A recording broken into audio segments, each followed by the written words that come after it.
I bought this truck, it was completely an ambulance. They hadn't changed anything. So one of the first things I needed to do was paint the truck because it looked a little too ambulance-y for Encinitas. I actually painted it with a Raptor liner, and this is a tinted gray Raptor liner. And then I ran the same thing down here, but in black. And the reason I did that is because I really wanted to use this truck off-road. And if anyone has gone down trails, they know of the desert pinstriping. Oh yes, very familiar. You can kind of see on the windows, there's lines, but no brush has actually scratched through this stuff. I've been really happy with it. Was it hard to apply? No, all you need is an air compressor. It comes with a gun, and it's so simple to shoot. Oh wow! And so how long did it take you? The painting didn't take long. The sanding took a long time. That's what I've heard. The prep work, right? Yep. I had a little orbital sander, so that made it go faster. But yeah, it's a lot of prep work. All right. This is the garage, and like I've said, tools is everything. I had a breakdown where I lost 4 lug studs and I almost had a tire come off. Oh, wow. Yeah, but I have the tools to be able to replace it on the side of the road. And that brings me to the next point is make sure you have something with you to go, and a bicycle, or for me, it's I keep my dirt bike with me and it's street legal and just keep it on this rack. But I was able to go and get the lug studs and replace it all on the side of the road because I had the dirt bike. It's a nice rack on top. Yeah, do you want to climb up and check it out? Yeah, let's do that. Yeah.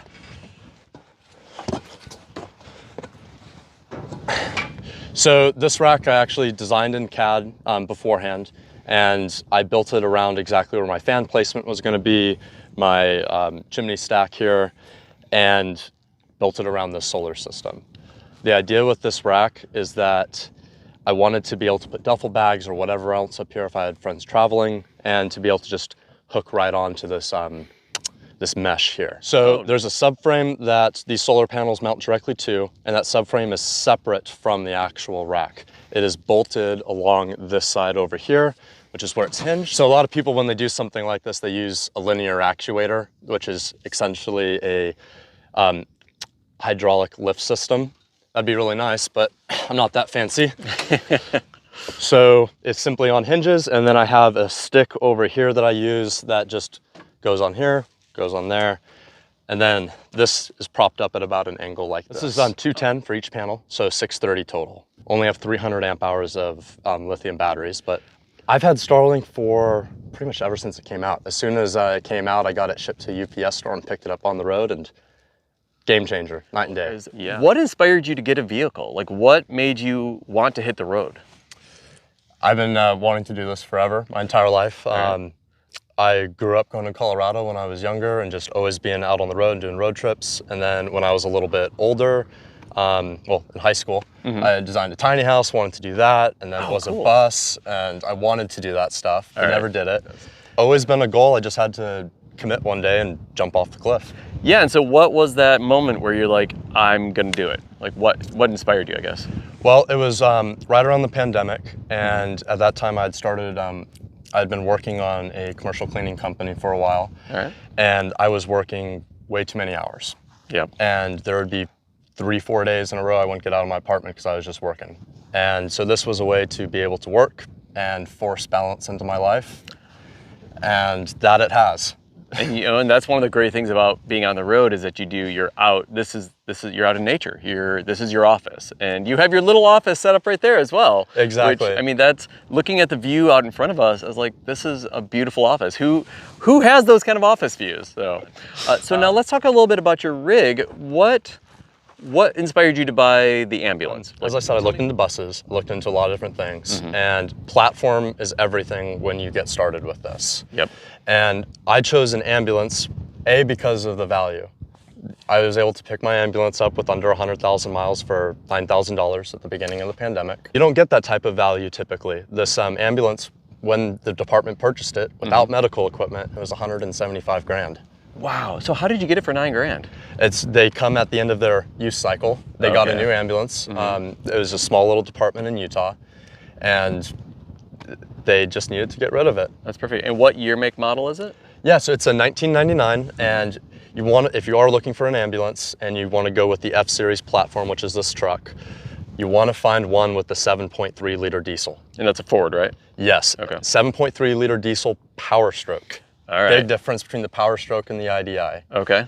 But the engine is bulletproof, reliable, not a ton of maintenance, and I'll probably go through 3 transmissions in the life of the engine. Okay, but the engine will be fine. The engine's great, and the transmission's good too. It's just transmissions don't last as long. Right. And another reason I chose the ambulance is because of the weight capacity. With the F-Series trucks, this thing can weigh up to 12,500 pounds.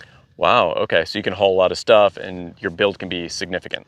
Exactly, so I was able to have 46 gallons of water and all loaded up with, I even had a table saw in the back and all that. And oh, wow. I was at 11,000 pounds, so 1,500 pounds of payload after that. It's not four-wheel drive, but the reason I chose this particular years of trucks is I can actually get a donor truck, something that might be wrecked or something like that, and all the components for the four-wheel drive actually will bolt right up. So you can do that yourself? I have done it myself in the past. Oh, wow. This is the inside, and the first thing you're gonna see on your right is the one part I haven't finished. So this will be the shower. It's not at all done yet, but it just needs some waterproofing and some additional stuff. The idea here is that I have my toilet that's removable and just set right in. And then this space I'll be able to stand up in, have a shower, and it's gonna be my spot to hang a wetsuit. Okay. So I just used a typical cassette toilet from Camco. I was originally gonna do a composting, and to be quite honest with you, this was $100. It works great. So who do you travel with? That would be my dog Ruger. He's been the travel companion for several years now, and I don't think I could do it without him, to be quite honest. He's a great dog. Oh yeah, he's great to have in here, but there's definitely troubles traveling with the dog sometimes. National parks and that type of thing. Yeah, but worth it. Absolutely worth it. Yeah. So with the insulation out and everything, this was 5'10" in here originally. Now it's down to 5'8". Right. I'm 6'3", so yeah, it's not quite ideal. I've kind of learned just how to be able to stay low. I'm working here, I typically sit on the seat here, and that's where I cook and all that. The wood burning stove is my first heat source. So this is from Cubic Mini. They make small wood stoves for sailboats, for RVs, and they make a really great product. This thing here, it takes little tiny chunks of wood that are about this big, and a little chunk of wood like that will last an hour and a half or so. And that probably heats it up very quickly in here. Yeah, it does more than enough. The problem with something like this is that doesn't have a thermostat, obviously, and it's not going to work when you want to go to bed or anything like that. Now, since we're talking about heating and cooling, did you insulate this yourself? Yeah, so it did come with insulation. The company Wheeled Coach that made this ambulance, they did fiberglass bat insulation, took that out, and I ended up using XPS foam board. Would not recommend it in pretty much any other application except for something like an ambulance because it's so square. You can put the foam board in here super easy. Oh, nice. So now I have R value is how they actually measure how effective insulation is. So R10 is what I have in the ceilings as well as the walls, and then I have R5 in the floor.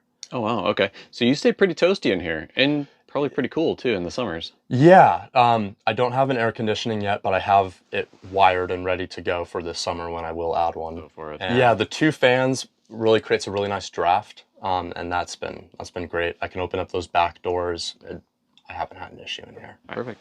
So I built my kitchen into just this entire side here, and if you haven't seen my fridge, it's because most people don't see it. It's built into the counter space here. Oh, wow. So I actually removed the hinges for this and Velcroed it to this maple board that I made, and then now it's just hinging here. And same thing with the fridge. Oh, that is super cool. And I did not know that's where your fridge was. Most people don't. All hidden. I do carry propane on board, so I have this 3-burner stovetop and oven, and that's been great. Really enjoyed that. And it's been really nice to be able to cook cookies and pizza, which is kind of my, I enjoy my pizzas and cookies every once in a while. You bought the rig for $9,000. How much do you think you spend on the build itself? There's 2 answers to that question. The real answer for me is it was probably in the range of like 45 or so, and pretty close to that. did a build out in this and it was decent. I did one trip in it and I came back and tore it all out and started from scratch. Oh, wow. Yeah, so if I didn't do that, I would be in it for about 30. 30. And does that include the 9,000 or is that separate? That includes the purchase price of the truck. Okay, so you spent about 21,000. Roughly in there, yeah. All right. The idea here is that wherever you can store things where it doesn't actually take up just moving space. So this space, if these weren't there, it's unused space. That's why I put these here. It's been super easy to just get into whatever I need. They're screwed in, just take them off and then put a little seasoning on. Have you had any issues going down bumpy roads? They like come undone or anything? No, nothing yet. I've had people tell me that, but I've taken this thing down a lot of places I shouldn't have, and nothing yet. So I just used it was on Amazon. It was a bar sink. It's a 15 by 15. It's the only thing I could fit into this little tiny space, but it works well for me. And then, you know, cold water, hot water, all that fun stuff. And what do you use for hot water? So since I have propane on board already, I decided to use a propane instant hot water heater. There's a con to that I found out is that it takes 10, 13 seconds or so for the hot water to actually heat up. What that equates to is that if you're going to run a shower, it means you're going to get cold water and you're going to waste it until it gets hot. Yeah. Or same thing here. Yep. There's a hack for that I figured out. All right. Tell me about it. So this right here is my fuel switch. So when I switch this on, it flips a solenoid in one of the outside compartments and turns my propane on, allowing propane to flow freely. Okay. Then this is the water pump. The water's back here and it flows to the sink and then flows to the shower. And what I did is I have a water pressure switch on the back. When this happens, turn on my hot water heater, the water's flowing now through the entire system and goes through a check valve and then loops back into the tank. So what's happening now is water is getting heated up. It's 75 degrees, 86, 90, and now it hits 100. So at this point, it's traveled through and I can turn my water pressure off. And in a couple seconds, have hot water. Oh, wow. So you don't waste the gallon or so of water that you would use. I think it was 1.7 gallons is what I measured it to be. Oh, well, that's huge. Which, yeah. When we're on board, when we're in these rigs, water is a commodity. Yeah. So as for storage, these are all food related. I keep my plates and silverware up here. Don't have any shelves. Still stuff that I need to add. Thing I found is when you build this, you have to know what items that you're going to put in here first and then design around that. So this is all just food related stuff. And you build all those cabinets yourself? No one else has touched the truck. That's great. Yeah. Wow. And did you know how to build cabinets before? You just learn as you go? YouTube is great. We live in an age where everyone has the capability of uploading their knowledge to one place. You get some bad content, but then if you sift through it, yeah, there's good advice out there. One thing that's really rare with the ambulances for the truck style is getting a pass-through. So I got one with the pass-through. It's great when you're in the city and you wake up and just want to get out early in the morning. You can just go right through there, and there's the cockpit. Oh, that's super cool. And then for this little kitchenette dash work area, there's basically just two benches. There's storage underneath both of them, and then there is a slide out right here. And this slide out, I had a lagoon, wasn't a fan of it. Oh. This one here, I can put up to, I think, like 250 pounds, I believe, is what these slides are rated for. So it's really stable when you're working with a laptop. It's what I hated with the lagoon. It was just bouncing. Oh. So that works great. And then, you know, it's just nice to be able to have two people in here and do that. Nice. Another thing too is that this comes out, and I need to get a little different mount because I can have one that comes down a little bit, but it makes a great secondary monitor when you're working. Oh, wow. That is super clever. Yeah. And a great little TV too if you're over here and all that. Back here, this is where I keep all of my clothes that I use on a regular basis. So these simply just come up here, and it's just cubby storage for clothes, and that's worked pretty great for me. And then what is your bed system? What do you use for a bed? It is just a straight up platform bed, super simple. It doesn't change, fold up, do anything fancy. Cheaper to build it that way. and you get more storage. Yeah. But the bed's a full-size bed, and I'm 6'3", and the ambulance is 8 feet wide, and sit right here underneath my fan. Yeah, it's been great for me and the dog, and it fits us both pretty comfortably. We wake up every morning to his face on the pillow next to me. That's excellent. And you guys have a little view out your window, because I saw him poking out earlier, so he can just look at the world going by. Yeah, he usually, when we're down at the beach and stuff, I open up these back doors, and he loves being able to look out this way, usually back onto the sand, and he loves that. James, thanks so much for the really cool tour of your beautiful rig. I'm so impressed with just everything about it. It's beautiful in there, and outside is very utilitarian, inside is gorgeous. So thanks for the tour. Yeah, that was the goal with it. Thanks for getting me on the channel. That's it. So if someone wants to find out more about you traveling on the road, how can we get a hold of you? The best place to find me and follow along for the travels would be my Instagram, which should be, I think, somewhere along the screen at some point. If you got something out of this video, please go ahead and subscribe to the channel, share it with friends, give us a big thumbs up, and until next time, we'll see you guys down the road. So long. James, thanks so much for that really cool view. Let's start again. Thanks for watching, guys. Have a good one.